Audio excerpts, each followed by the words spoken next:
All right, what's going on, guys? Simple Sports with your Super Bowl recap episode. I decided to do this the next day. I was going to do it last night, right after the game, but I decided to wait to sort of let what happened sink in. And I'm going to get to my overall review. I'll probably do something a little more detailed in a couple days, breaking down a whole lot of things that I saw after I rewatched the game and things of that nature. But just my initial thoughts after I kind of let it, like I said, let it sit overnight. So first of all, I want to start with a couple of things that I'm disappointed in because there's only a handful. And obviously, I'd rather end on a positive note. So I want to go ahead and get those things out of the way first. Number one, I was very disappointed with the commercials. The commercials, at least in my opinion, over the years have gotten worse. Every year, they just seem to get a little bit less. And maybe it's because we got so used to them being funny all the time. And now that they're not all funny all the time, some of them are actually they tug at the heartstrings. Some of them are just cleverly done, things of that nature. But you don't see, like, it used to be every commercial, every other commercial was really funny.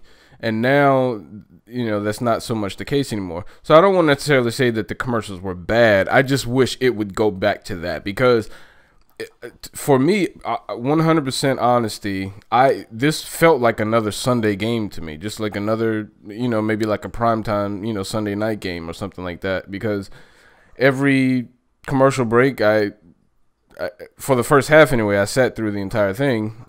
Second half, I found myself getting up every commercial break, just like it wasn't anything. That in on top of the fact that you see a lot of them prior to the Super Bowl, so there is no surprise a lot of the times. And with social media, if you really truly miss something great, you're going to see it on Twitter instantly anyway. So there was nothing that I saw that I was like that was memorable to me. There was a handful of commercials like the Amazon and the Dorito Mountain Dew commercial. Those were pretty good. The Eli and Odell commercial was pretty good. But by and large, I wasn't too happy. But that's a little small thing that I wanted to throw out there. Just from an entertainment perspective, the commercials weren't that great to me. And also the other thing I want to talk about is the game itself. While the game was great, it wasn't great at the same time. And and maybe that's part of the reason why I wanted to sleep on it. I'm not a Patriots fan, nor am I an Eagles fan, so I didn't particularly care who won. I do have an uncle who's an Eagles fan, so I guess if I were to be pulling for one team or the other, it'd be them because I do kind of have a soft spot for the Eagles. But I didn't particularly care who won. I picked the Patriots to win, and the game actually, as far as play style, turned out the way I thought it was going to, and it was a perfect game in that regard. Didn't pick the score right nor the winner. Whatever, the Eagles won. Congrats to the Eagles. But so, and I'll try to explain it as best as I can. But the game wasn't. It was exciting, but it wasn't exciting, right? Like neither defense really stepped up until obviously the fumble. But outside of that one play, it was a pretty standard game. The only reason it felt any different was because it was the Super Bowl and you knew it was the Super Bowl. But as far as the actual product of the game, it wasn't that great. Last year, it was by and large the same as far as the first half was pretty much unwatchable. I mean, it was a blowout. New England couldn't get their footing. Atlanta looked like they were going to rout them. And, so as far as gameplay, it wasn't really that great the first half. And then the second half, it just took off, obviously. And this year, they came out of the gates firing, both teams. Eagles went right down, got the field goal. They should have got a touchdown, which I thought was going to come back to bite them. It almost did. If they didn't get that fumble, it very likely could have. But after that first drive, I kind of expected the teams to make some adjustments and,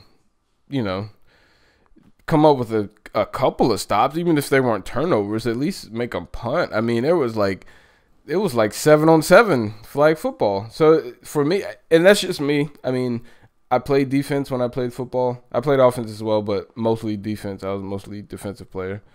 And, So I like defensive football, and it was just odd to see two really good teams not make stops on offense or on defense. So I don't know. That part was kind of odd to watch. For me, I thought maybe after the first couple of scores, you see some momentum swings. It was pretty much answer for answer for answer, and then there was the fumble, and then the game ended.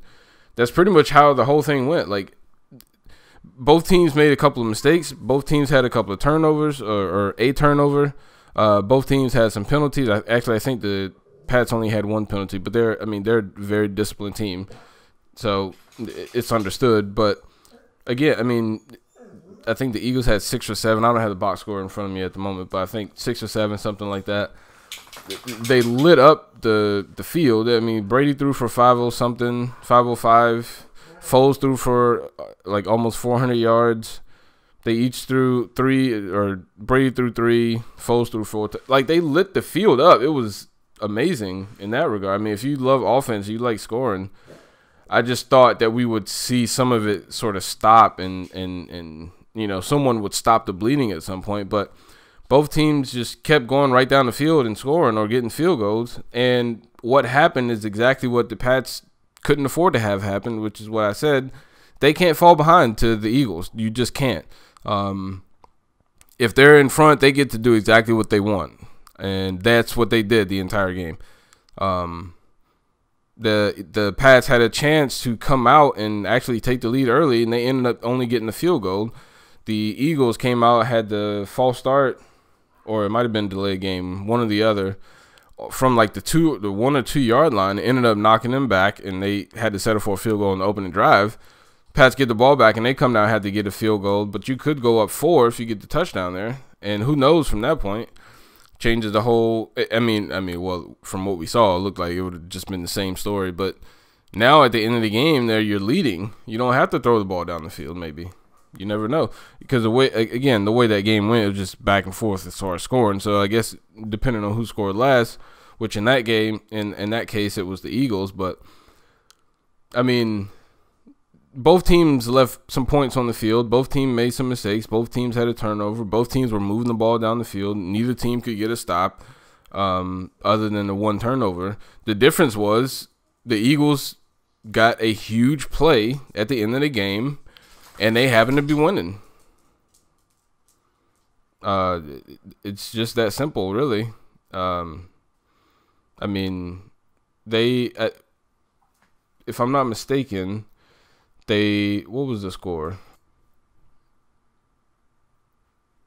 Okay, so I'm back. I paused it. I wanted to get the box score and stuff up in front of me. But so it was 38-33. They fumbled as they were going down the field, and that was the difference in the game. If you take that play out and just look at everything aside from that one play, the game was, it was a push.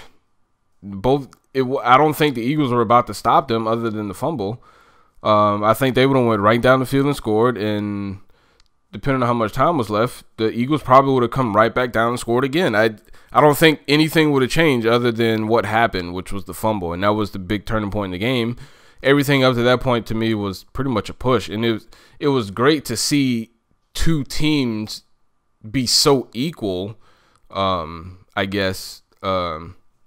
But it wasn't, other than the fumble, that was the only game-changing play.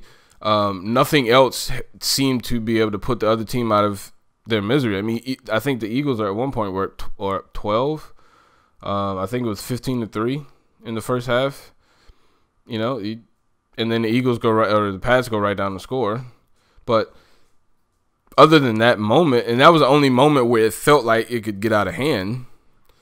Other than that, it was a pretty even game all the way through. And, it was great to watch for that. Like I said, it didn't have as much entertainment feel to me as some of the other games. But, as I said, a lot of that has to do with the fact that I like a little defense, So, but I don't think anyone can knock. Foles played amazing. Foles was phenomenal. Tom Brady was phenomenal. He had the one mistake with the fumble. And, I mean, you could put that on a couple of different places. Tom Brady maybe just curls up, takes a sack, or maybe he gets rid of it, throws it away. The line blocks better. There's a lot of things that could have happened, but it didn't. They got the fumble, and other than that one play, he played pretty great. He missed a couple of throws, which was shocking. Some of them I know one he missed the Gronk, but he came back to Gronk 4 or 5 times on that opening drive in the second half. But he missed the throw wide open to him, and then he came back 2 or 3 plays later with the same throw and hit it. And then he missed a couple to Edelman to Amendola. Missed 1 or 2 to Hogan. Just some of them were off, and it wasn't necessarily great coverage. Some of them, they were open throws, and he just missed them. There were a couple of them that were a little out there that they made great catches on. I know Hogan had one on the sideline, or Amendola had one on the sideline for sure. I think Hogan did as well. But you could tell the ball was maybe a little bit off of where it should have been. So that was a little uncharacteristic to see. But by and large, I mean, Brady played a phenomenal all-time game. And if they win that Super Bowl, like, come on, if he wins that Super Bowl, it's not like you're going to pick his game apart. So he played a phenomenal game.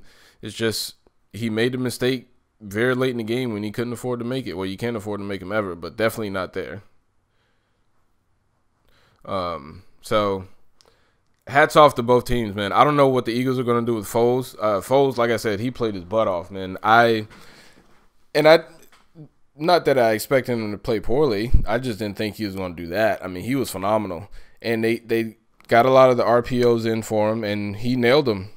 Just like he's been doing. So hats off to Foles. Hats off to the Eagles. Brandon Graham with the amazing, I think he was the one that got the strip on Brady. Hats off to them all. I don't think the Pats could be – listen, I mean, obviously they want to win, but, you know, they played a heck of a game, seriously. Brady played a heck of a game. They made the one play to settle it. Because, like I said, up to that point, it was a wash. Because the Pats probably would have gone down and scored. And the Eagles, I don't know how much time would have been left, but they probably would have come back to score. And they would have only needed a field goal unless the Pats went for 2. Because they were down 5. Oh, no, so they would still need just a field goal to tie it anyway. So I think they would have gotten it, and we probably would have went to OT. But it didn't happen that way. It was just I've been hearing a lot of people, like, the swing that people have from one moment to the next. First of all, it's like, is this it for Tom Brady and all this other stuff? And did Bill Belichick get out coach and did this and did that? Listen, if it goes the opposite way, we're not having that conversation. Instead, now everyone's talking about, maybe did Doug Peterson get out coached? What happened to the defense? Tom Brady did it again. All because of a win and loss. Like, that doesn't take away from the performance. Now, it may take away from the result, but don't diminish the performance. Both teams were phenomenal, period. The Eagles made one more play than the Pats did, and that's what it came down to. And that's what they often come down to. Look at the Titans and Rams Super Bowl. Set everything aside up until the end of that game. It's 4th down. You got to get a touchdown. You either make the play or you don't. It's that simple. Seahawks and the Pats, Malcolm Butler either makes that play or he doesn't, which he didn't play, which blew my mind, but I don't know the whole story behind that. But, yeah, he either makes that play or he doesn't. At a certain point, you either got to make the play or you don't. And the Eagles did, and they won the Super Bowl. That's all I got for you. I'll see you next time. Peace.